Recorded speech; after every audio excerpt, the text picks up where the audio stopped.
أشهد أن لا إله إلا الله.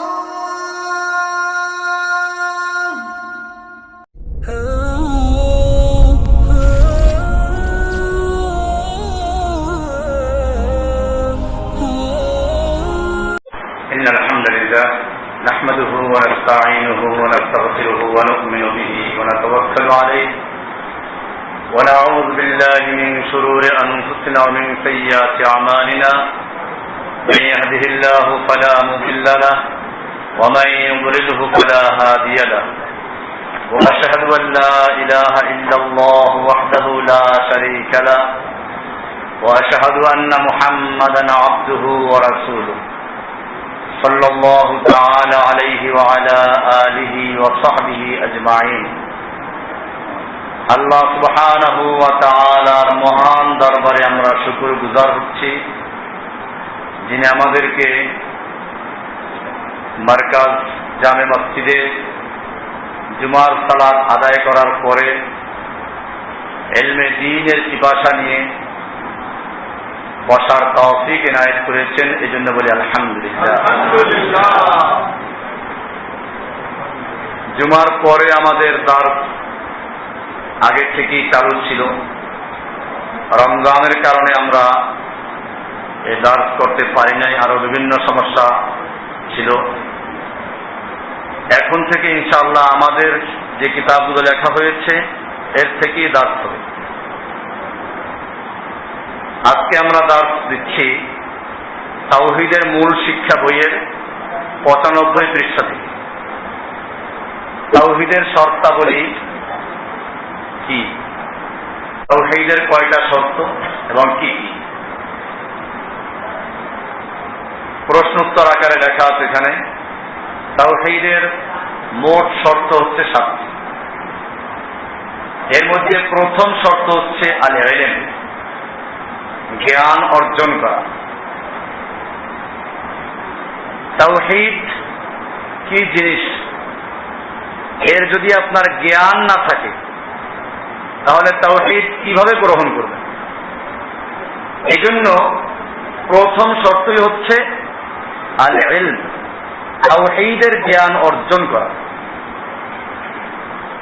আমরা এটা সবসময় বলি, আমরা যে কোনো দাবি করলে তার সঙ্গে দলিল থাকবে। এটার দলিল কি?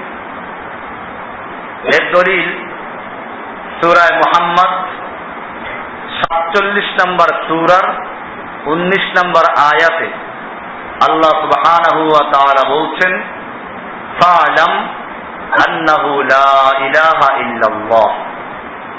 ফা'লাম, অতএব তুমি জেনে রাখো, জানো, ইলম অর্জন করো। কিসের ইলম? লা ইলাহা ইল্লাল্লাহ, এটার ইলম অর্জন করতে বলা হয়েছে। বুঝে গেল তাওহীদের ইলম অর্জন করা তাওহীদের জন্য লা ইলাহা ইল্লাল্লাহর ইলম অর্জন করা শর্ত। কারণ বান্দা যার ইবাদত করবে, আনুগত্য করবে, তার সম্পর্কে না জানলে সে ইবাদত করবে কি করে? রাসূলুল্লাহ সাল্লাল্লাহু আলাইহি ওয়াসাল্লাম হাদিসেও বলেছেন, হাদিসটা উসমান রাদিয়াল্লাহু তাআলা আনহু থেকে বর্ণিত, সহিহ মুসলিমের 145 নম্বর হাদিস, মুসনাদে আহমদের 498 নম্বর হাদিস। রাসূলুল্লাহ সাল্লাল্লাহু আলাইহি ওয়াসাল্লাম ইরশাদ করেছেন, মান মাতা ওয়া হুয়া ইয়ালামু আন্নাহু লা ইলাহা ইল্লাল্লাহ দাখালাল জান্নাহ। মান মাতা ওয়া হুয়া ইয়ালামু, যে ব্যক্তি মৃত্যুবরণ করলো এমত অবস্থায় যে সে ইলম রাখে, সে জ্ঞান রাখে, জানে। কিসের ইলম রাখে? আন্নাহু লা ইলাহা ইল্লাল্লাহ ইলম রাখে। এই অবস্থায় যদি মারা যায় দাখালাল জান্নাহ, সে জান্নাতে প্রবেশ করবে। এখানে রাসূলুল্লাহ সাল্লাল্লাহু আলাইহি ওয়াসাল্লাম বলেন নাই যে লা ইলাহা ইল্লাল্লাহ বলল, অবশ্য বলার কথাও আছে, মান ক্বালা লা ইলাহা ইল্লাল্লাহ দাখালাল জান্নাহ আছে, এটাও। ওই হাদিসের কি অর্থ এখানে স্পষ্ট হয়ে গেল এই হাদিস দ্বারা, যে খালি মুখে বললেই চলবে না, বলতে হবে মনের বিশ্বাস নিয়ে, এলেম জেনে শুনে, না জেনে না, আন্দাজে লা ইলাহা ইল্লাল্লাহ বললেই চলবে না। এলেম অনেক গুরুত্বপূর্ণ বিষয়। ইমাম বুখারী রাহমাতুল্লাহ আলাইহি আল্লাহ তাআলা জাযা খায়ের দান করুন, আমিন। বুখারী শরীফ শুরু করেছেন ওহীর আলোচনা দিয়ে। যারা বুখারী শরীফ সম্পর্কে জানেন তারা জানেন শুরুতে আছে কি, আমরা ইনশাআল্লাহ এখানে এই কিতাবগুলো আমাদের লেখার বাইরেও কিছু কিতাব রাখবো ইনশাআল্লাহ, যাতে আপনাদের কিনতে সুবিধা হয়। বুখারী, মুসলিম, হাদিসের কিতাব, তাফসীরের কিতাব থেকে ইবনে কাসির আছে, আর ইতিহাসের কিতাব সিরাত আল্লাহ নবীর সিরাতের কিতাব থেকে আর রাহিকুল মাখতুম গ্রহণযোগ্য কিতাব। এগুলো ইনশাআল্লাহ আমরা এখানেই রাখবো, আপনারা যে পেতে সুবিধা হয়, কারণ এগুলো পড়া দরকার আছে। আর যেসব বিষয়ে ভালো ভালো কিতাব আছে ওই বিষয়ে আমরা এখনই লেখা শুরু করছি না, কারণ এগুলো সময়ের ব্যাপার। আমার ইচ্ছা আছে তাফসীরের উপরে কিতাব লেখার জন্য। বাংলাদেশে প্রচলিত যে তাফসীরগুলো আছে, একটা তাফসীর এরকম নেই যে তাফসীর বাংলা কর্তৃকে ভুল না করেছে। বেশিরভাগের মধ্যে এটাই আছে। হাদিসের ক্ষেত্রে একই অবস্থা, কতগুলো তো আছে মাশাআল্লাহ হাদিস বুখারীর ব্যাখ্যা করেছে না বুখারীকে ধ্বংস করেছে তা বুঝতে পারি না। যেখানেই মাযহাবের বিরুদ্ধে চলে গেছে ওখানেই ইমাম বুখারীকে তুলাধুনা করে। এই লোকগুলো বুখারীর ব্যাখ্যা করেছে না বুখারীকে ধ্বংস করেছে? এই দেশে বহু আছে এরকম। বুখারীর বঙ্গানুবাদ, বুখারীর ব্যাখ্যা বড় বড় লোকেরা করেছেন। যেখানেই তাদের মতের বিরুদ্ধে গেছে ওখানে কি করেছেন? যেমন মনে করুন বুখারী অনুবাদ যারা করেছেন, বুখারীতে সালাতের মধ্যে রাফুল ইয়াদাইনের হাদিস আছে, রুকুর আগেও হাত উঠাবার কথা আছে, রুকুর পরেও। এই হাদিসগুলো যখন আসলো একটা লোক হাদিসটা পড়ে বুঝবে যে হ্যাঁ এটা করতে হবে। ওই যে ব্যাখ্যাকার, ভাষ্যকার, উনি ভাষ্য ঢুকাইছেন ওখানে। ভাষ্য ঢুকাইলেন কি যে এই হাদিসটা মানসুখ হয়ে গেছে, রহিত হয়ে গেছে, বাতিল হয়ে গেছে। শেষ করে এই লোকটা বুখারীর ভাষ্যকার না বুখারীর সর্বনাশকার? কোন? বিনাশকার। বুখারীর বিনাশকার, নষ্টকার। বুখারীতে এরকম একটা উদাহরণস্বরূপ বললাম। এই জন্য আমরা বলি যে আপনারা বুখারী পড়লে ওই ব্যাখ্যাগুলো যে লেখা আছে ওইগুলো পড়বেন না।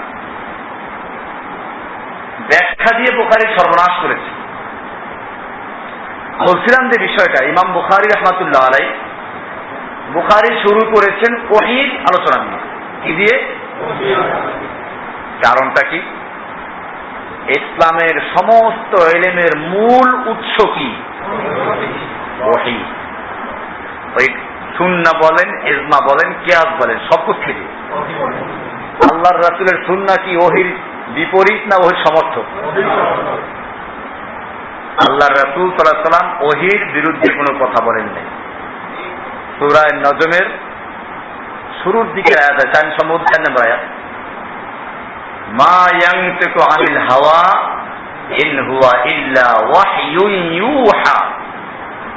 মুহাম্মদ সাল্লাল্লাহু আলাইহি ওয়াসাল্লাম হাওয়া নিজের থেকে কোনো কথা বলেন না। ইন হুয়া ইল্লা ওয়াহয়ুন ইউহা, তিনি ওহীর থেকেই কথা বলেন, যে ওহী তার প্রতি আল্লাহর থেকে করা হয়। তাহলে বুঝা গেল আল্লাহর নবী শরিয়াত বয়ান করতে গিয়ে যে কথাগুলো বলেছেন ওগুলো কি আসলে ওহী। এই জন্য ওহী দুই রকম। কিরকম? ওহী মাতলু, ওহী গায়রে মাতলু। ওহী মাতলু হচ্ছে কোরআন, যা তেলাওয়াত করা হয়, পঠিত। পঠিত ওহী, অপঠিত ওহী। পঠিত ওহী বলতে বোঝায় কোরআনকে, আর অপঠিত ওহী বলতে বোঝায় কাকে? এই জন্য কোরআনের এক একটা অক্ষর পড়লে 10 নেকি পাওয়া যায়, কারণ এটা পঠিত ওহী, ওহী মাতলু। হাদিসের এক একটা অক্ষর পড়লে 10 নেকি পাওয়া যাবে তা বলা হয় না কিন্তু। কারণ কি, এটা পঠিত ওহী না। হাদিস পড়লে সব আছে, কারণ এলেম জানলেন আপনি, সেই সব তো অবশ্যই পাবেন। তো ওহী দিয়ে শুরু করলেন, যেহেতু এলেমের উৎস, ওটা মূল উৎস হইতে। এরপরে মানুষের ইবাদত, তাহারাত, পবিত্রতা, সালাত, যাকাত এগুলো আলোচনা করা উচিত ছিল, কিন্তু না, উনি কিতাব ওহীর পরে ঈমানের আলোচনা করেছেন, ওহী ভিত্তিক ঈমান হবে। এরপরে এনেছেন কিতাবুল ইলম, কি এনেছেন? ইলম। এরপরে শুরু করেছেন তাহারাত, উযু, গোসল, সালাত এইসব আলোচনা। বিষয়টা কি? বিষয়টা হচ্ছে ঈমান পদ্মার এপারে, আর শরীয়তের উযু, গোসল পদ্মার ওপারে, মাঝখানে একটা ব্রিজ দরকার। সেই ব্রিজটা হলো ইলম। ব্রিজটা কি? ইলম। ঈমান আর আমল, ঈমান এবং কি? ঈমানবিহীন আমল চলবে না, আর আমলবিহীন ঈমানও চলবে না। এখন ঈমান আনলেন, আমল করবেন, ইলম ছাড়া করলে চলবে না। আন্দাজে করলেন, পিসাব বলছেন, বস করলেন, এটা পীরের মুরিদরা করতে পারে, মুমিনরা করবে না। পীরের মুরিদদের আমল করার জন্য দলিল লাগে না। পীর বলে দিল 6 লতিফার জিকির করো, জরব লাগাও, কলব মারো, ধাক্কা ধরে মারো, কলব পরিষ্কার হয়ে যাবে। ধাক্কা মেরে কলব পরিষ্কার করে, বুঝতে পারছেন কি করে? আল্লাহ নবীর সাহাবীরা জিকির করেন নাই? এরকম জরব লাগানো আর ধাক্কা মারার কোন হাদিস আছে? আল্লাহ নবীর সাহাবীরা জিকিরের খেলায় দৌড় দিয়াও খাইছি পাইছি, ওই দেখা যায় ওই আল্লাহ, লা ইলাহা ইল্লাল্লাহ। এটা বেশিরভাগ তো শ্রমিক, মজুর, অশিক্ষিত। আর শ্রমিক মজুররা কি করে? গাছ টানে, দেখবেন হেই আল্লাহ, হেই আল্লাহ বলেন না, হেই আল্লাহ দেয়। ওই দেখা যায় ওই আল্লাহ, লা ইলাহা ইল্লাল্লাহ। এইসব যে বেহুদা বিষয়গুলো আছে, এইগুলো সাহাবায়ে কেরাম করেন না। ওদের মাহফিলগুলোতে গিয়ে দেখবেন বাদরের মতো ঝুলে, ওই যে সামিয়ানা টানায়, ওই লাফ দিয়ে উঠে বাদরের মতো ঝুলতে থাকে। আল্লাহর নবীর সাহাবীরা বান্দরামি করেছেন, এই বাদর ঝুলা ঝুলেছেন কোন জায়গায়? এই বান্দরামি করতে ইসলাম শিখায় না। এই জন্য বলছি, ইমাম বুখারী রাহমাতুল্লাহ আলাইহি একদিকে রাখলেন ঈমানকে, আর একদিকে আমলকে, মাঝখানে আনলেন কিতাবুল ইলম। কেন আনলেন? এই ইলম হচ্ছে ব্রিজ। ইলমটা কি? ইলম বিহীন কোন আমল গ্রহণযোগ্য হবে না। আপনি ইলম অল্প, আমল অল্প করেন, কিন্তু শুদ্ধভাবে করেন, এইটা ভালো না বেশি পরিমাণ আমল করলেন অশুদ্ধ, কোনটা ভালো?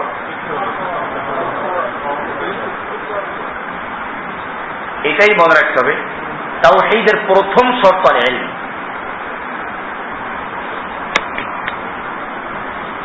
লা ইলাহা ইল্লাল্লাহ কথা বলা হয়েছে, খালি ইল্লাল্লাহ বলা হয়নি। এরপরে আরো দলিল আছে। কোরআনের ভিতরে সূরা ইব্রাহিম 14 নম্বর সূরার 52 নম্বর আয়াত, আল্লাহ সুবহানাহু ওয়া তাআলা বলছেন, হাযা বালাগুল লিন-নাস ওয়া লিয়ুনযিরু বিহি ওয়া লিয়ালামু। আল্লাহ বলছেন বস্তুত এটা একটা পয়গাম, বালাগুল লিন-নাস, মানুষের জন্য পয়গাম, বার্তা। বালাগ মানে বার্তা, যা পৌঁছে দেওয়া হয়। বালাগুল লিন-নাস, আল্লাহ বলছেন যে মূলত কোরআন হচ্ছে একটা বার্তা। কার বার্তা?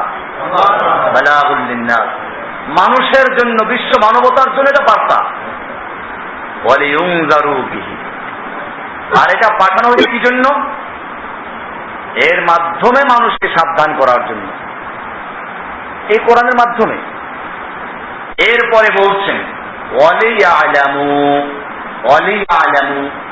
এবং যাতে তারা জেনে নেয়, ইলম অর্জন করে কিসের?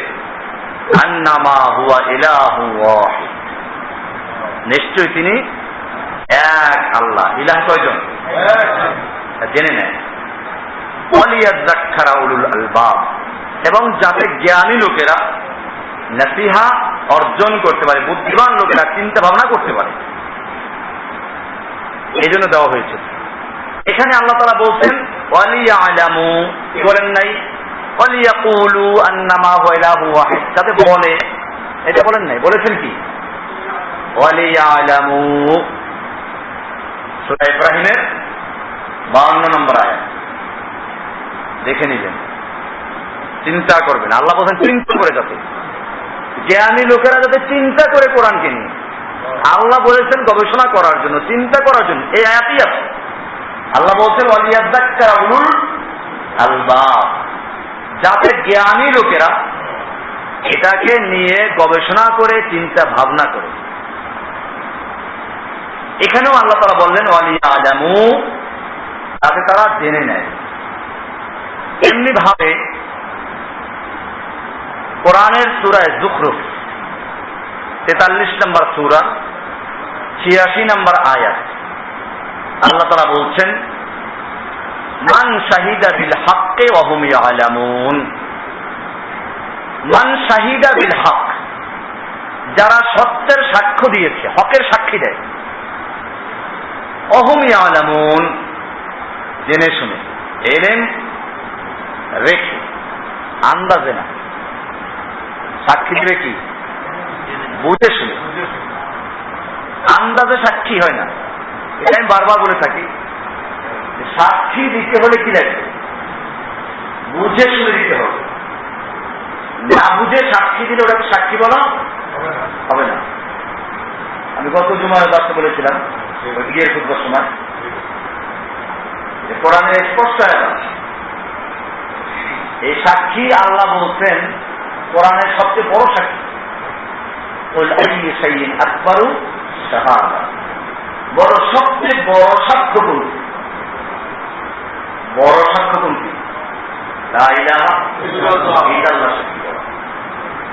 যদি আপনাকে প্রশ্ন করা হয় কোরআনে এমন কোন সাক্ষী আছে যে সাক্ষী আল্লাহ নিজে দিয়েছেন, সমস্ত ফেরেশতারা দিয়েছেন, সমস্ত জ্ঞানী লোকেরা দিয়েছেন, সেই সাক্ষী কোনটা? শাহিদাল্লাহু আন্নাহু লা ইলাহা ইল্লা হুয়া ওয়াল মালায়েকাতু ওয়া উলুল ইলমি কায়িমান বিল কিসত লা ইলাহা ইল্লা হু। পরিষ্কার হয়ে গেল, এই সাক্ষী আল্লাহ নিজে দিয়েছেন, যে সাক্ষী সমস্ত মালায়েকা ফেরেশতারা দিয়েছেন, যে সাক্ষী সমস্ত জ্ঞানী লোকরা দিয়েছেন, সেই সাক্ষীটা কি? এটা বুঝে শুনতে হবে।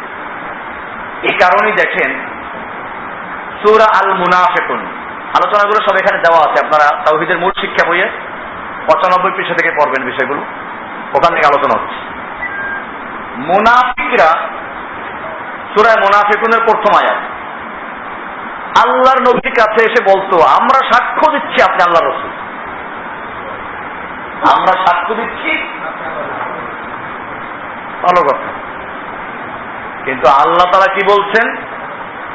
ইযা জাআকাল মুনাফিকুন, হে নবী আপনার কাছে যখন মুনাফিকুনরা আসবে, ক্বালু নাশহাদু ইন্নাকা লারাসূলুল্লাহ, তারা বলবে আমরা সাক্ষ্য দিচ্ছি আপনি আল্লাহর রাসূল। তারা এই কথা বলবে। আল্লাহ তাআলা কি বলছেন শুনুন, আল্লাহ বলছেন আল্লাহু ইয়ালামু ইন্নাকা লারাসূলুহু, আল্লাহ জানেন নিশ্চয় আপনি আল্লাহর রাসূল। আল্লাহ সাক্ষী দিচ্ছেন আল্লাহু ইয়াশহাদু ইন্নাল মুনাফিকিনা লাকাযিবুন, নিশ্চয় মুনাফিকরা মিথ্যাবাদী। মুনাফিকরা সাক্ষী দিল আপনি আল্লাহর রাসূল, আর আল্লাহ বললেন মুনাফিকরা মিথ্যাবাদী। এটা কেমন কথা? আল্লাহর রাসূল কি আল্লাহর রাসূল না? আল্লাহ কেন বললেন যারা মিথ্যাবাদী? এটা খুব গভীরভাবে চিন্তা করে বুঝতে হবে বিষয়টা। এখানে না বুঝে সাক্ষী দিলে সাক্ষী বলা যায় না। কি বলা যায় না? এলেম, অন্তরের জ্ঞান, এটা ছাড়া সাক্ষী দিলে কি বলা যায় না? সাক্ষী বলা যায় না।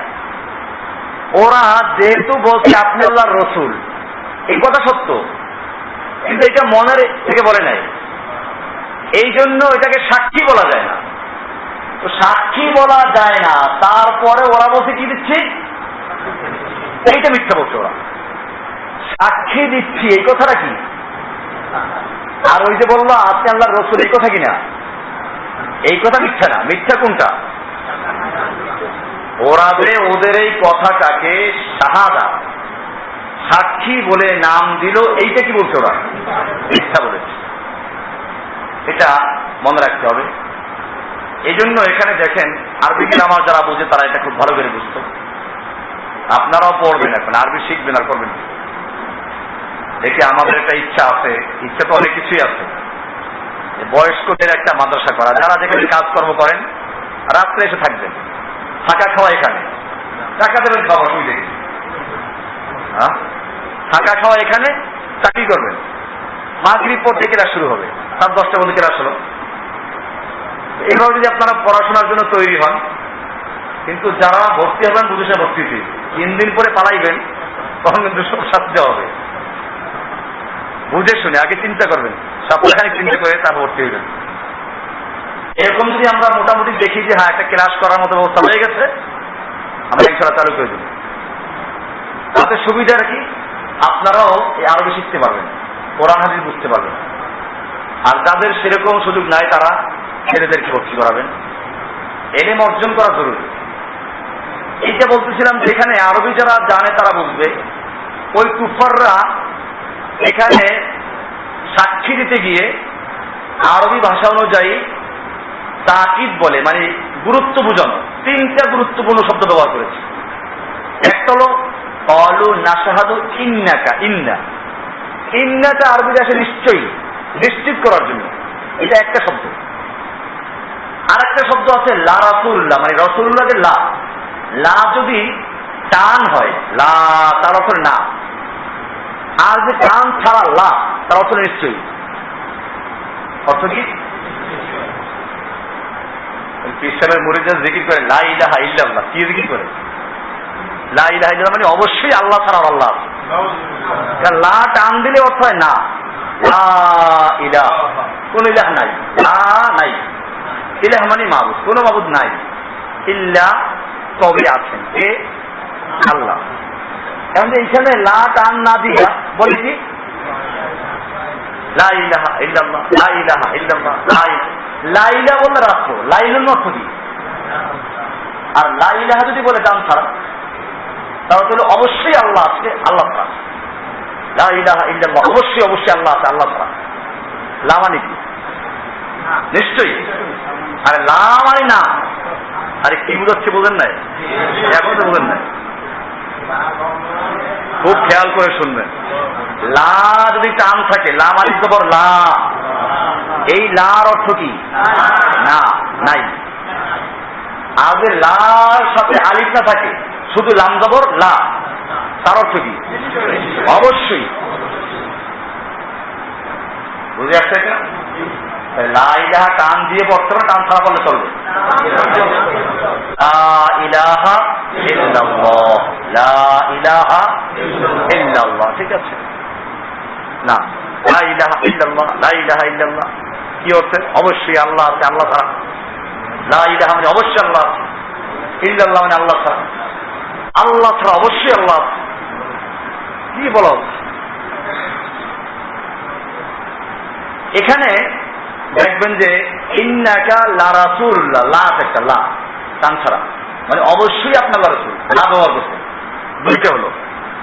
3 নাম্বার, আরবি যে বাক্যগুলো আছে, 2টা বাক্য মিলে, একটা হলো বাংলাতে বলে যে উদ্দেশ্য বৃদ্ধি বলে যেরকম, একটা হলো মুবতাদা বলে, একটা বলে খবরকে বলে। 2টা যদি ইসমিয়া বলে, জুমলা ইসমিয়া, ইসমিয়া মানে হলো 2টাই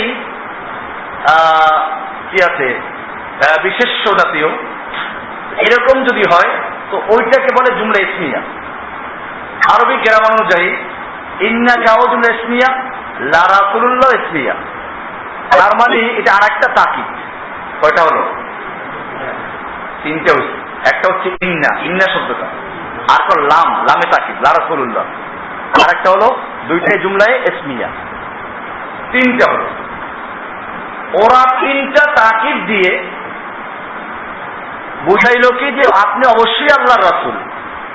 আর আল্লাহ ওদের উত্তর দিতে গিয়ে ওই তিনটাই তাকিদ ব্যবহার করেছে।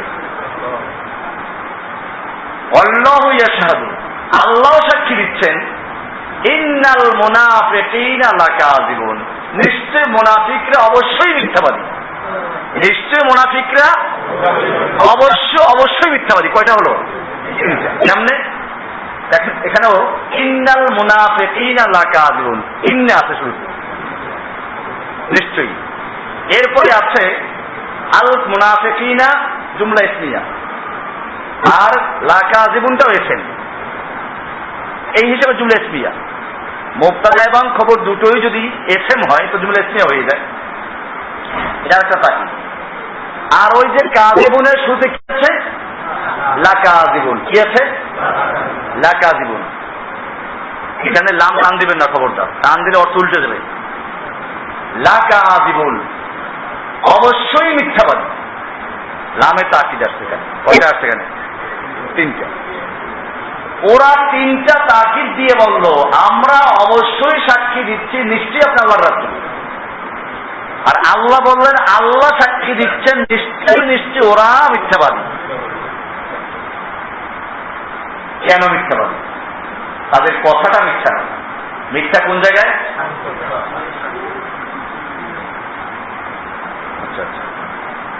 তারা যে তাদের কথাটাকে সাক্ষী বলে নাম রেখেছে, এইটা কি?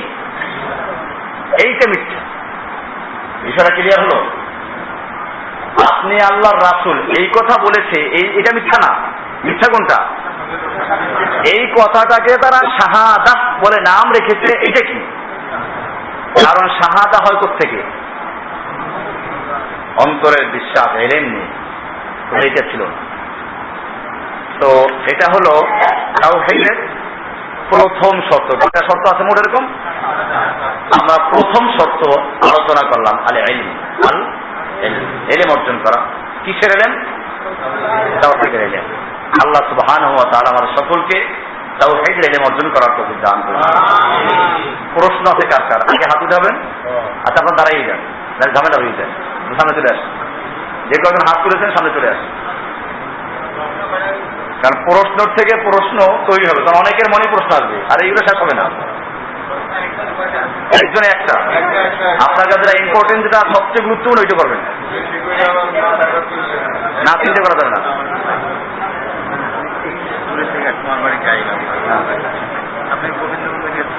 হ্যাঁ বলেন না, শুনুন। এখন কি দেখা করতে আসছেন নাকি?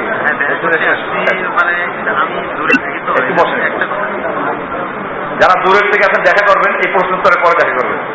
আমার এটা খেয়াল রাখবেন, নতুন যারা আসবে খেয়াল করবেন। এখন থেকে জুমার পরে দার্স হবে, দার্সের পরে প্রশ্নোত্তর হবে। এরপরে দূরের যারা দেখা করতে আসে দেখা করবে। ওই সময় আপনারা কাছেরটা ভিড় করবেন না, কারণ অনেকে অনেক দূর থেকে আসে। গোবিন্দপুর থেকে আসে, সিলেট থেকে আসে, এই আপনার কিসের থেকে, চট্টগ্রাম থেকে আসে, খুলনা থেকে, যশোর থেকে আসে। তো এরা দেখা করতে আসে বছরে একবার। আপনারা তো সবসময় আসছেন, ওনাদের সুযোগ দিবেন। আপনার ইচ্ছে হলে বাসায় এখন দেখা করতে পারেন। তো এই জন্য এই প্রশ্নোত্তরের পরে আপনারা চলে যাবেন, ওনারা দেখা করবেন ইনশাআল্লাহ। তো এই নিয়মটা মনে রাখবেন, তাহলে আমার জন্য সুবিধা হবে, দূরের জন্য যারা তাদের সুবিধা হবে। জি, প্রশ্ন কার আছে বলেন? জি করেন।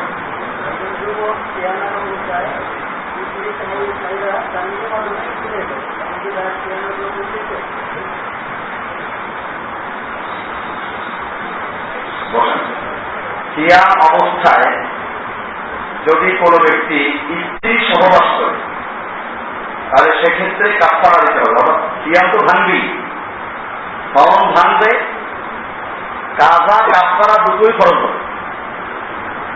কাজা এবং কাফারা। যদি স্ত্রী সহবাস করে, আর আপনি স্ত্রী সহবাস না করে উনি যেটা প্রশ্ন করেছেন স্ত্রীর সাথে যেটা করা হয়, অর্থাৎ কাম ভাব মেটানো হয়েছে, যে কোনো ভাবেই হোক, যদি কি হয় বীর্যপাত ঘটায়, তার সিয়াম ভেঙে যাবে, কাজা করতে হবে, এতে কাফারা আসবে না, সিয়াম ভেঙে যাবে বীর্যপাত ঘটায়, সেটা যে কোনো উপায় হোক। আর যদি স্বপ্নে দোষ হয়, দিনের বেলায় সিয়াম অবস্থায় ঘুমাইল, স্বপ্ন দোষ হয়ে গেল, বীর্যপাত ঘটলো, এটা সিয়াম ভাঙবে না। স্বপ্নে দোষে যদি বীর্যপাত ঘটে সিয়াম ভাঙবে না। স্ত্রী সহবাস করে যে সিয়াম অবস্থায় বীর্যপাত ঘটায়, সিয়াম ভাঙবে, কাজাও হবে, কাফারাও হবে। আর যদি এমনি বীর্যপাত ঘটায় কিন্তু স্ত্রী সহবাস করে না, তাহলে এটা দ্বারা কাজা হবে, সিয়াম ভাঙবে, কাজা করতে হবে, কাফারা হবে না। কিন্তু আমার সবে মাত্রাটা আছে, দেখে নেবেন। জি, আরেকজন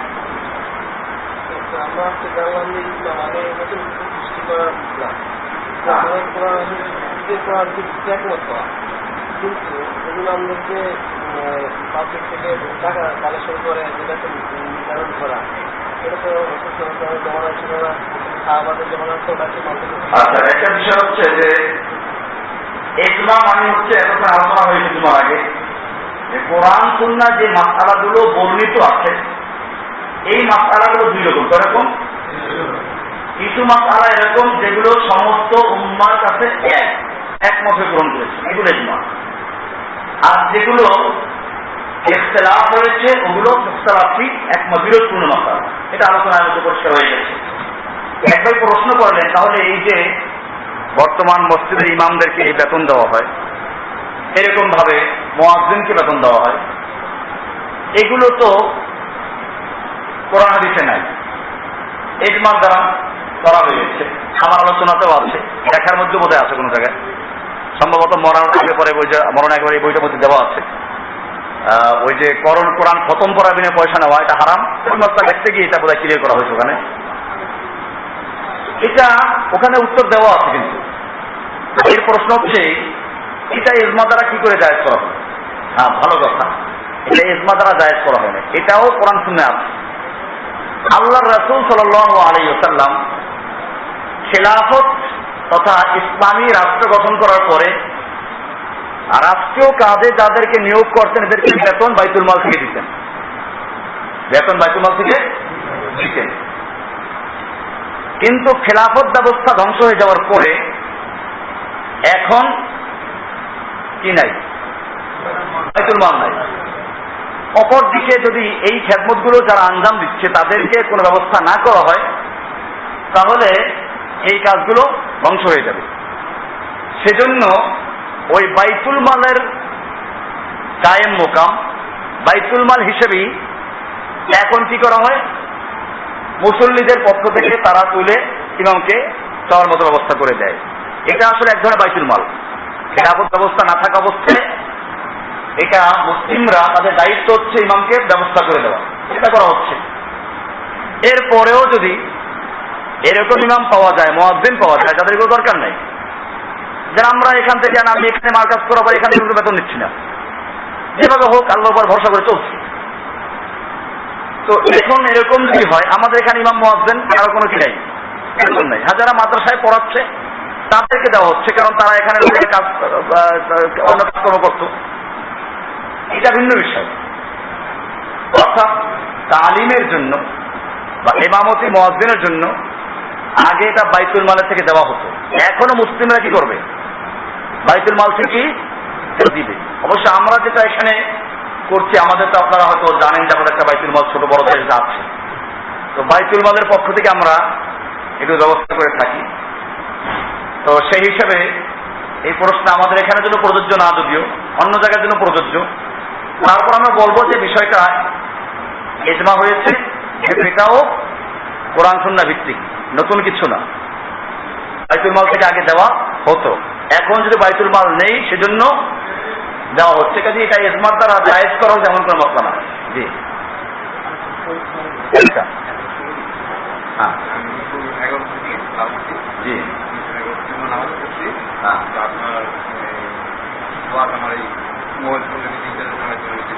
আচ্ছা, জি, বলেন। এখানে আছে আপনার কমপক্ষে 16,000 কিতাব সাবমিট করে, যেখানে যা আছে এখানে সংক্ষিপ্ত আকারে একটা আছে, ওই ওয়ার্ডের ভিতরে দেখতেন বলছেন বেটি মাসিকের কত নম্বর পৃষ্ঠে লেখা আছে পীরের কাছে মুরিদ হওয়া খরচ এই কথা 6 জন বলেন। তারপরে দেখবেন 2 জন যদি পীর থাকে তাহলে 2 জন পীরে যদি আল্লাহ কবুল করে নেয় 2 হাসরা এরকম উল্লেখ আছে।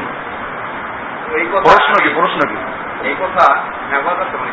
তো এই কথা আমি তাদেরকে শুনেতে যায় আমার পড়ায় আমি আমার বাসা আমার তাড়াতাড়ি বলেন, বক্তব্য দেওয়া দ্বারা প্রশ্ন করেন। তো আমার 50-60 জন লোক মারতে বুঝছেন তারা যে এটা যেন কি আসতে হবে কোথাও কত কি প্রমাণ আছে কি দলিল আছে।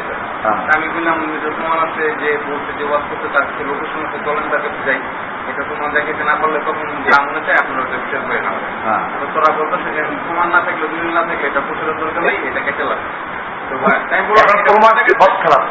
আপনি প্রমাণ এভাবে প্রমাণ তো আমাদের বই আছে, আপনি বই কিনা আমাদের ওই লেকচারে বলাই আছে, বই নামটা ভুল বলছেন আপনি, বই নাম ওই বেদে মারলাম না, এইটা আছে মাওয়াইজের সাকি, কি নাম মাওয়াইজের সাকিয়া বইয়ের 55 পৃষ্ঠায় পরিষ্কার লেখা আছে পীরের কাছে মুরিদ হওয়া খরচ।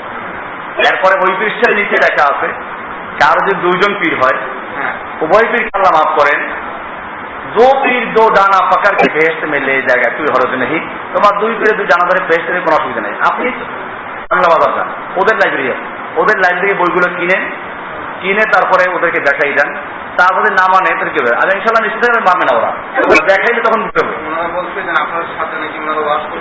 আরে ভাই বলা হয়ে গেছে, আপনি বই পাইছেন, বইতে লেখা আছে, ওরা মানবে নাকি? আপনাকে সুবাস করতে চাইছে এই যে আপনার কেরানি কিছু আপনার নাকি ডাকছে তারা এখানে যান নাই হয়ে গেছে। আরে ভাই এইগুলো পছন্দ এক গাড়ি হাদিস নিয়ে তারা এইখানে ওরা গেছে ওখানে, সেইখানে 134 তারিখ করা ছিল, আপনি জানেন না তো খামার খাবার ধুয়ে দিতে হবে, সেখানে 134 তারিখ করা ছিল, সেইখানে ওরাও যেতে পারে আমরা যেতে পারি নাই। ওরা ওখান থেকে 10 মাইল তো ওদের একটা মাদ্রাসা আছে, সেইখানে গিয়ে ওরা একটা মিছিল করতে মিটিং করতে, তো সেখানে পৌঁছার তারিখ ছিল নাকি? এইগুলো বললে তো বিষয় করবেন না, আপনাকে বলছে বস আপনি তাই করবেন। ঠিক আছে, আপনি এখন যেটা করবেন সেটা হচ্ছে আপনি ওদের বইগুলো কিনে নিজে পড়ে আগে বুঝেন, তারপর ওদেরকে ধরেন, এরপরও দেখবেন যে আপনি দেখাইলেও তখন আবার তারা দাবি করবেন। এখন আপনারা ওদেরকে অধিকার নেন, দেখানো যায় তাহলে তোমরা তবা করবে কিনা, বই যদি দেখাইতে পারি তবা করবে কিনা। আপনি বাসায় চলেন, বাসা দেখে দেবেন বই, আমার বাসায় বইগুলো লেখা আছে, বাসায় চলেন দেখে যান আগে, তারপরে আপনি বই কিনে তারপর ওদেরকে দেখান। এরপরে দেখানোর পরেও তারা মানবে না, তখন আবার আরেকটা ঘুরে, কারণ এদের মাথার মধ্যে পীর মুরিদ এমন ভাবে ঢুকছে পীর ছাড়া আল্লাহকে পাওয়া যাবে না, পীরের কথা মানা ফরজ, পীর ধরা ফরজ, ওদের বইতে লেখা আছে। তো যাই হোক, এটা আপনি যদি আমাদের কথার উপরে আপনার প্রশ্ন থাকে আমার বই দেখে গেলে, এরপরে আপনার জন্য যেটা বলবো সেটা হচ্ছে আপনি নিজের বইগুলো কিনেন, একটা ওদের লাইব্রেরি কিনবেন, আগে ওদের একজনকে নিয়ে যাইবেন, ওদের প্রকাশনা আছে আলে সাদ পাবলিকেশন, মুজাহিদ প্রকাশনী, বাংলা বাজার ইসলামী টাওয়ার আছে, ওখানে ওদের লাইব্রেরি আলাদা।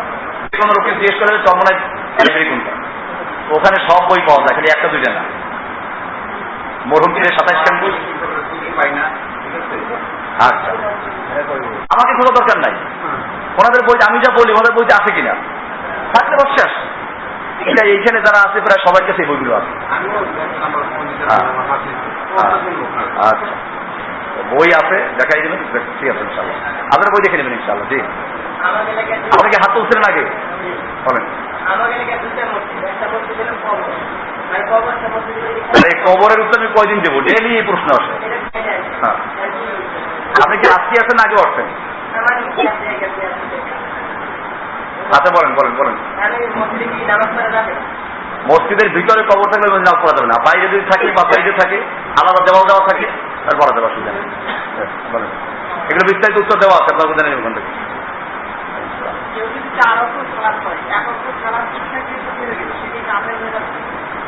সে কুফরি করলো, কাফের হয়ে গেল, তার ইমানটা তার থেকে ওই মুহূর্তে চলে গেছে, উপরে গিয়ে রয়েছে তাজুল্লাহ মেঘের মতো, এরপরে আবার যখন পরে তখন আবার ফিরে আসে, এই কাফের হয় আবার ইমান মধ্যে ঢুকে যদি ঠিক মতো সালাত আদায় করে,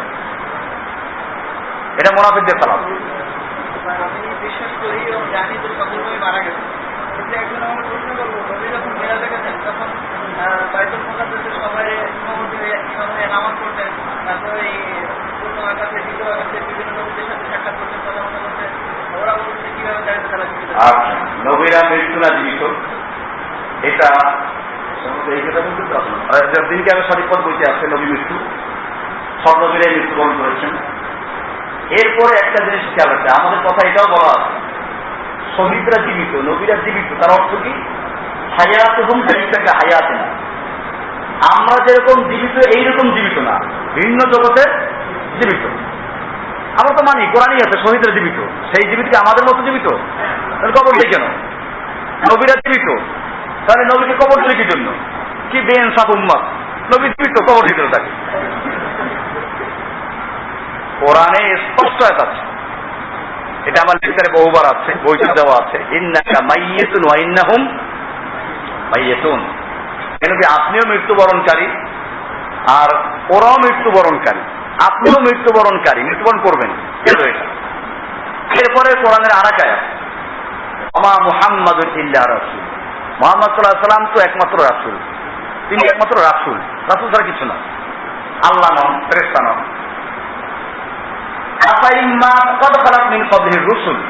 ইতিপূর্বে যত রসুল দুনিয়াতে আগমন করেছেন সবই মৃত্যুবরণ করেছেন। আফাইম্মাতা, মুহাম্মদ সাল্লাল্লাহু আলাইহি ওয়াসাল্লাম যদি মৃত্যুবরণ করেন, আও কুতিলা, অথবা তিনি যুদ্ধে নিহত হন, ইনকালাবতুম আলা আকাবিকুম, তোমরা কি পিছনে ফিরে যাবে? এখানে পরিষ্কার। এরপরে আসুন, আল্লাহর নবী যখন মৃত্যু হয়ে গেলেন, আবু বকর সিদ্দিক কি খুতবা দিয়েছিলেন? বুখারীতে হাদিসটা আছে, আমাদের বইতেও দেওয়া আছে।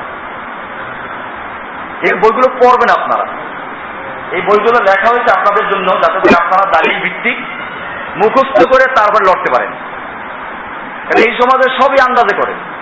আমি এটা গত সময় বলেছিলাম যে পীরের মুরিদরাও পীর যা বলে তাই মানে, আর যাচাই করে না, আর আপনারা আমি যা বলি তাই মানলেন, যাচাই করলেন না, তাহলে পার্থক্য হলো কেন? না, এইটা বদলাতে হবে।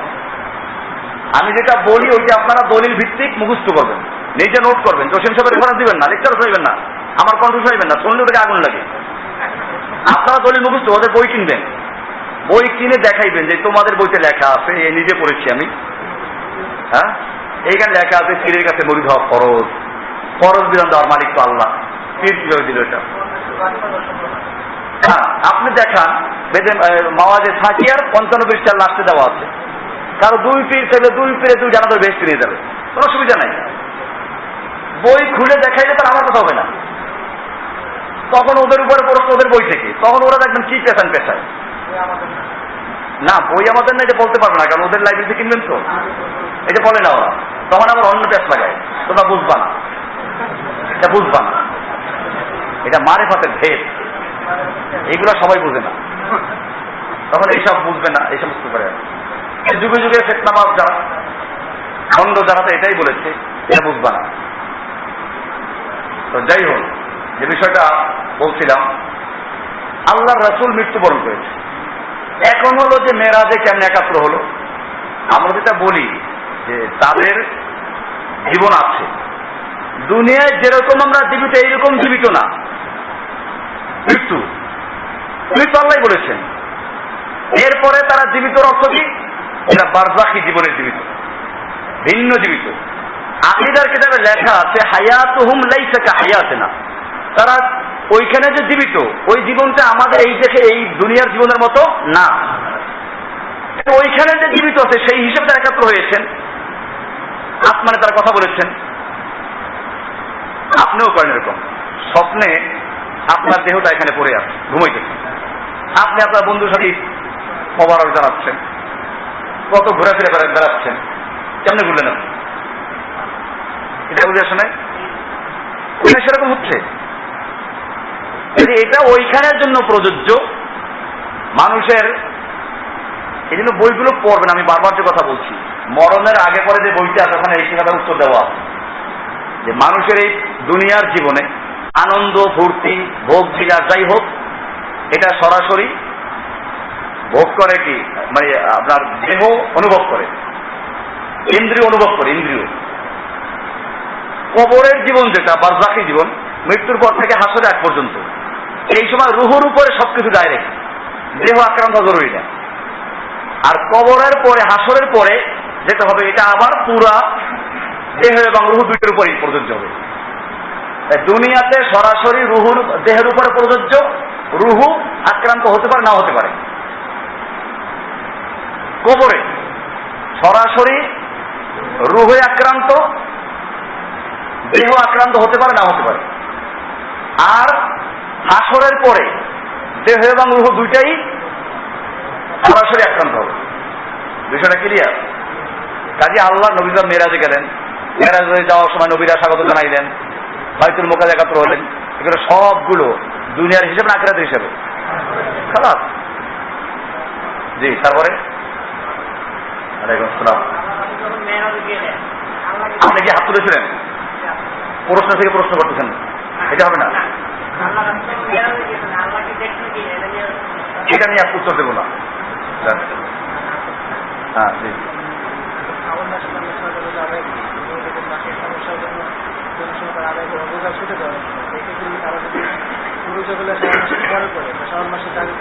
সওয়ালের 6 রোজা সওয়াল মাসে রাখা জরুরি।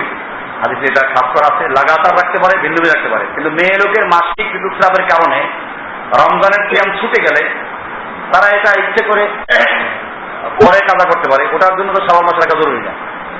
এখানে 6 রোজা আগে রেখে তারপরে কি করতে পারে। আর যদি মনে করেন এমন দুইটাই করা যায় তাহলে সবচেয়ে ভালো। কারণ হচ্ছে এই যে ফরজ কিয়াম রয়ে গেছে আর নফল আদায় করছে, যদি মৃত্যু হয়ে গেলে তাহলে কি হবে?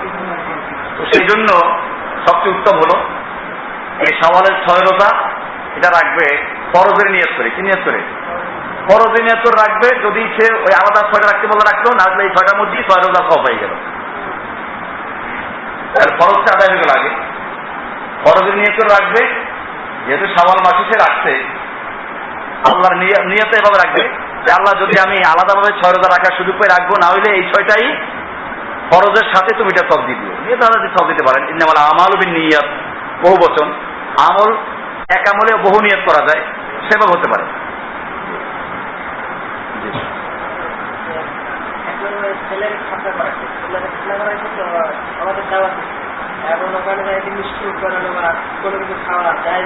আপনার জন্য দাওয়াত দেওয়ার, অনুষ্ঠান করার এটা একটা বেদাত। আচ্ছা, বেদাত অনুষ্ঠান দেওয়া জরুরি না, বরং এটা বর্জন করা সুন্নাহ। বেদাতি দাওয়াতে যাওয়া সুন্নাহ না, বরং কি করা? বর্জন করা সুন্নাহ। যে খাতনার জন্য এরকম কোন অনুষ্ঠান, এরকম ভিত্তি নেই। জি, আমাদের ডাবল দেওয়া হয়। হ্যাঁ, ডাবল আগুন দেওয়া হয় সুপারভাইজার। হ্যাঁ, আপনি যা আছে আছে আল্লাহ রসুল ওসমানের যুগে শুরু হবে না। ওসমান খোলাফার একদম তো, ওসমান খোলাফার রাস্তার একদম, এটা জানেন তো। আর আল্লাহ রসুল বলছেন আলাইকুম বিসুন্নতি ওয়া সুন্নতিল খুলাফায়ে রাশিদিন, আমার সুন্নাহ এবং খোলাফায়ে রাশিদার সুন্নাহকে তোমরা ধারণ করবে।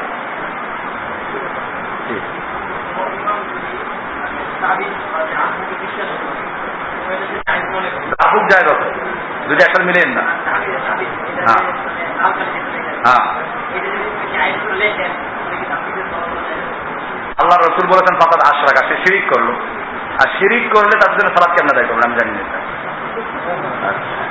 তারপরে আর কেউ আছে? শেষ হয়ে গেছে মনে হয় নাকি? মাশাআল্লাহ, আজকে প্রশ্ন কম ছিল। লিখিত প্রশ্ন আসছে, অঙ্গ দান করা যাবে কিনা? এক মসজিদের ইমাম সাহেব বলে দিনই একটি মাসলা জানা 60 বছরের নফল ইবাদতের চেয়ে উত্তম। কথাটি ঠিক কিনা? অঙ্গ দান করা যায় বলতে প্রথমে বিক্রি করা যায় না, কারণ বিক্রি করার দ্বারা আপনি মালিকানা নাই। দান করা যায় আছে যদি শর্তই হয়, দিন দেওয়ার কোনো মানুষের জন্য প্রয়োজন হয় যে তার দ্বারা দিনের খেদমত হবে বেঁচে থাকলে। আসল তো মরণ আল্লাহ হাতেই। আমাদের চেষ্টা আমরা করতে পারি যে তাকে একটা যদি আমি অঙ্গ দেই, তাতে হয়তো সে বেঁচে থাকলে তার দ্বারা বিশাল দিনই কাজ হবে, তাহলে সেক্ষেত্রে ওলামারা জায়েজ বলেন। আর যদি অঙ্গ দিলেন এমন ব্যক্তিকে যে গুনাহ করলো, তার তো বাঁচাই গুনাহ করলেন আরো, এখানে জায়েজ নেই। এক মসজিদ ইমাম সাহেব বলেন দিনই একটি মাসলা জানা 60 বছরের নফল ইবাদতের চেয়ে সওয়াব বেশি উত্তম। আমরা 60 বছর বলি না, আরো বেশি বলি। কারণ হচ্ছে সহিভাবে একটা জিনিসকে জানি আমল করা, এটা উত্তম। এই 60 বছর 70 বছর এগুলো তাবলীগের নষ্ট। 49 কোটি, এত লক্ষ, এগুলো কাদের? চরমনাইবাদের হলো 126 তরিকা, আর তাবলীগের হলো কি 49 কোটি। সেটা 49 কোটির তরিকা, আর এটা হলো কি 126 তরিকার ইসলাম। সহিহ হাদিসে কিছু জায়গায় আছে এরকম নির্ধারণ করা এত সব আছে। যেগুলো সহিহ হাদিসে আছে সেগুলো আমরা বলবো, আর সহিহ হাদিসে যেগুলো নাই সেগুলো আমরা বলবো। আমরা যখন বলি আল্লাহর আকার আছে, অজানা আকার, আল্লাহর চোখ আছে, নাক আছে, আল্লাহর চোখ আছে, আয়ুন কোরআনে আছে, আল্লাহর হাত আছে, ইয়াদুন শব্দ কোরআনে আছে, এটা পিছু আমরা মানে না।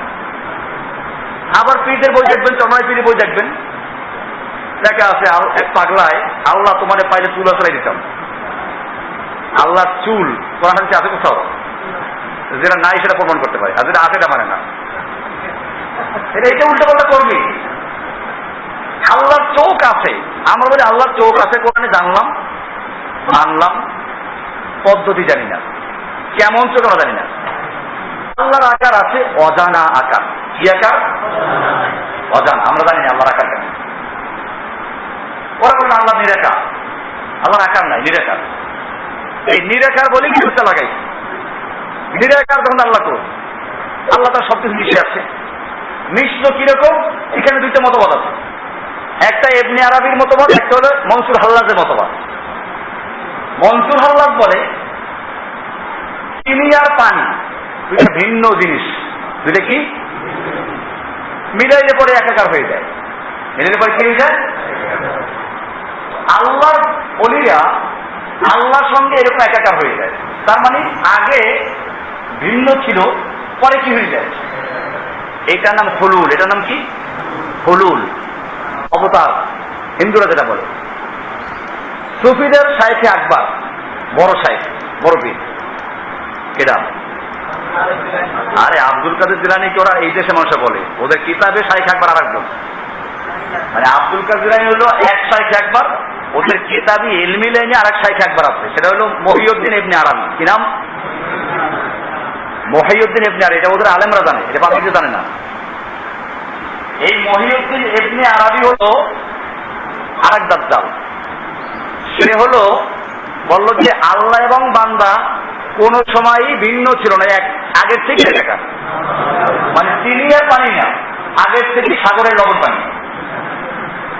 সাগরের লবণ পানি কি আগে চিনি আর লবণ আর পানি আলাদা ছিল না? একসাথে আছে, একদমই আছে। মনসুর হাল্লার আকীদা হলো আল্লাহ আর বান্দা ভিন্ন ভিন্ন, চিনি আর পানি, পরে আল্লাহর কাছে যাইতে যাইতে একাত্র হয়ে গেল। এটা মনসুর হাল্লার আকীদা, হুলুল।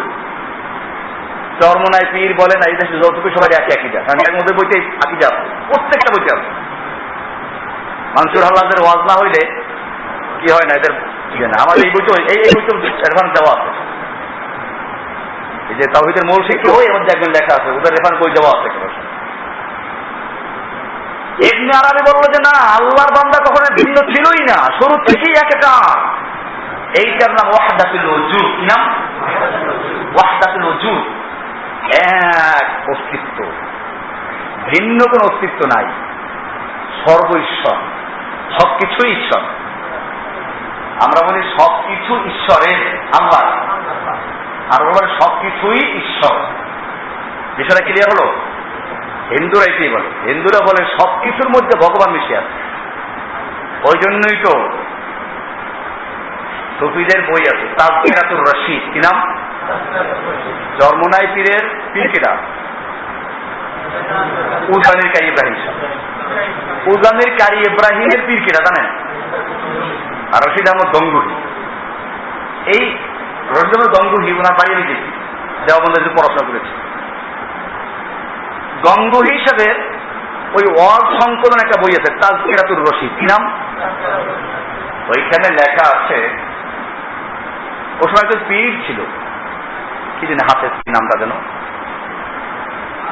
ওনের অনেকগুলো মুরিদ ছিল রেন্ডি। রান্ডি মানে হচ্ছে বেশ্যা।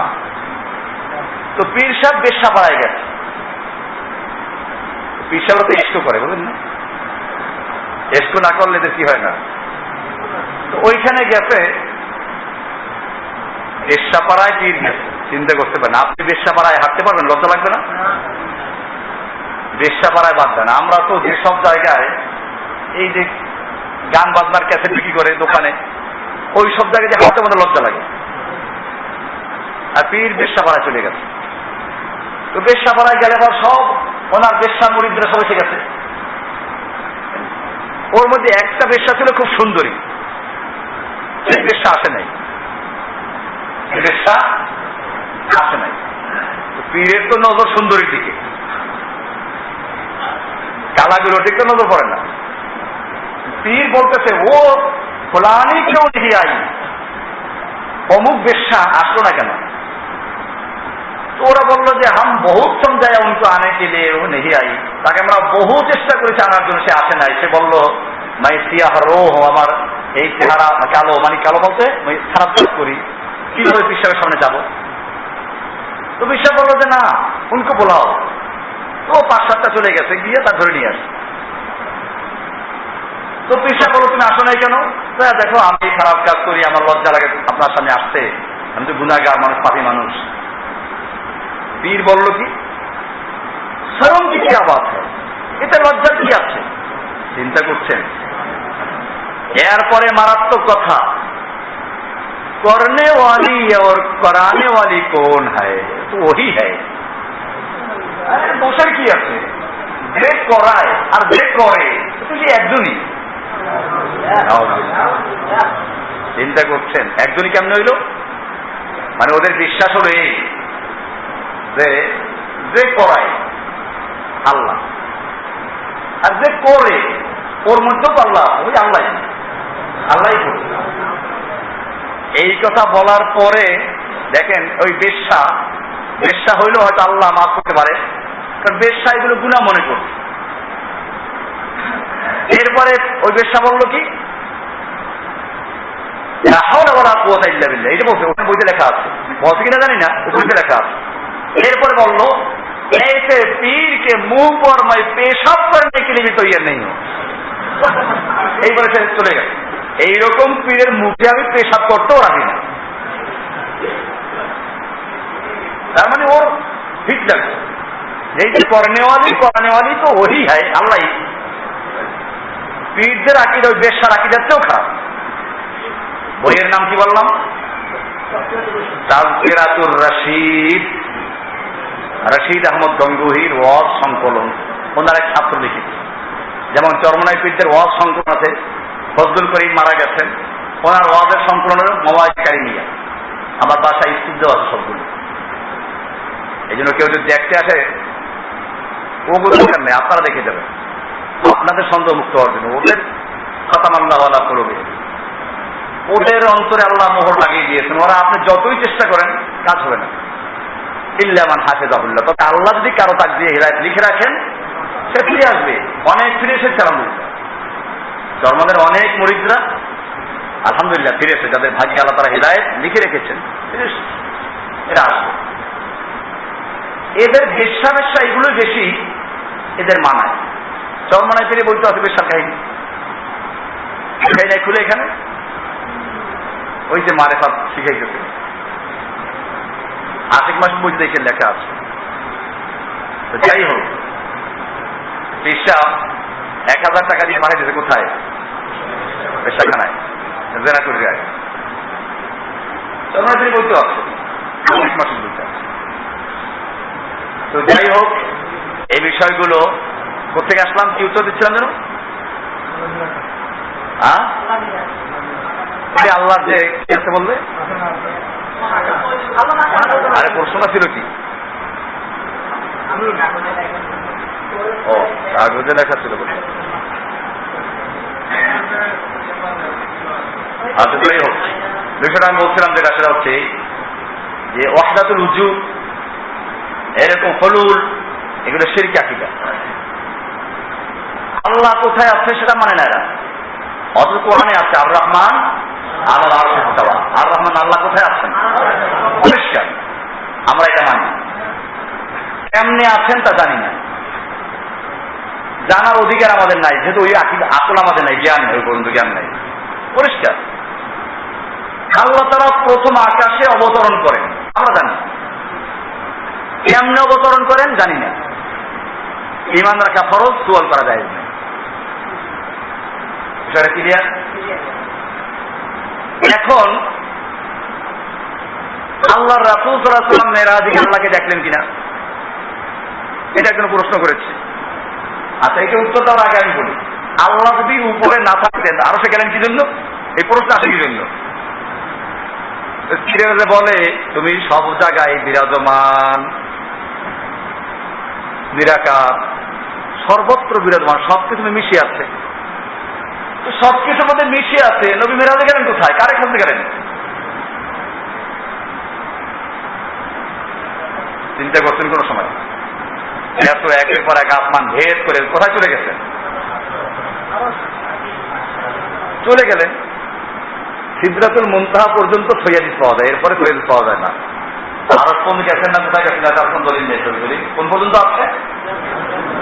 আপনার হাদিসগুলো পড়বেন, কেবল ওই খ্রিস্টানের মুরিদদের মতো আন্দাজ বলবেন না। সিদরাতুল মুনতাহা পর্যন্ত কি পাওয়া যায়? দলিল পাওয়া যায়, এরপরে কি নাই আর। এরপরে যেগুলো কিছু ইসরায়েলি রেওয়াজ আছে, রফরা বসলো, সেখান থেকে আরশে চলে গেল, আরো সেই পায়ে আসবে। আমারও এক বয়ানে আছে, কারণ বয়ান আপনার একটু সাহায্য করি নাই। আর আমি তো সবসময় এটা বলি যে নিজের দুর্বলতা যেটা, সেটা হচ্ছে যে আমরা আগে পড়াশোনা করেছি, বয়ানও করেছি, আর তখন আমাদের জনপ্রিয়তা ছিল অনেক বেশি। কারণ তখন কি করতাম? আন্দাজে ওয়াজ করতাম, তখন দলিল লাগতো না। আর দলিল না হলে মজাদার ওয়াজ করা যায়। দলিল না থাকলে কি করা যায়? মজাদার ওয়াজ করা যায়, বানানোর কাহিনী বলা যায়, পাবলিক শুনতে মজা পায়। আমি যখন মেরাজের বয়ান করতাম, মানুষ তো আপনারা দেখেন না ওই সব ওই যুগটা, মেরাজের বয়ান শোনার জন্য আমার ওই রাত্রে হাজার হাজার লোক চলে আসতো। আমি তো রস দিয়ে বয়ান করতাম, আরো সে চলে গেছেন, আরসটা কেমন তার বয়ান দিতাম, প্রত্যেক আপনাদের বয়ান কেমন তা দেওয়া হতো। যাই হোক, আল্লাহ তাআলাকে আল্লাহ রসুল মেরাজে দেখেছেন কিনা এর কোনো সহি দলিল নেই। মুসলিম হিসেবে দলিল আছে, বলা আছে নূরুন আন্না আরাহু, আল্লাহ হচ্ছে নূর, আমি কি করে দেখব? নূরুন আন্না আরাহু, আল্লাহ হচ্ছে নূর, আমি কি করে দেখব? খালাস, এর বেশি কিছু আমাদের জানা নাই। তো যে বিষয়গুলো আমি বলছিলাম সেটা হচ্ছে যে আকীদার ক্ষেত্রে আমাদের মনে রাখতে হবে যে পরিমাণ যতটুকু কোরআন হাদিসে পাওয়া যায় আমরা অতটুকু ওইভাবে বিশ্বাস করব, বাড়াবো না, কমাবো না। এটাই মুসলিমের কাজ। আকীদা সামিয়ে নেওয়া তা না, শুনলাম মানলাম, যতটুকু জানলাম সামিয়ে নেওয়া তা না, যতটুকু জানলাম না আল্লাহ ভালো লাগে, আল্লাহ আল্লাহ ভালো জানেন। মুমিনদের কথাই আল্লাহ সুবহানাহু ওয়া তাআলা আমাদেরকে বিষয়গুলোকে বুঝার এবং আমল করার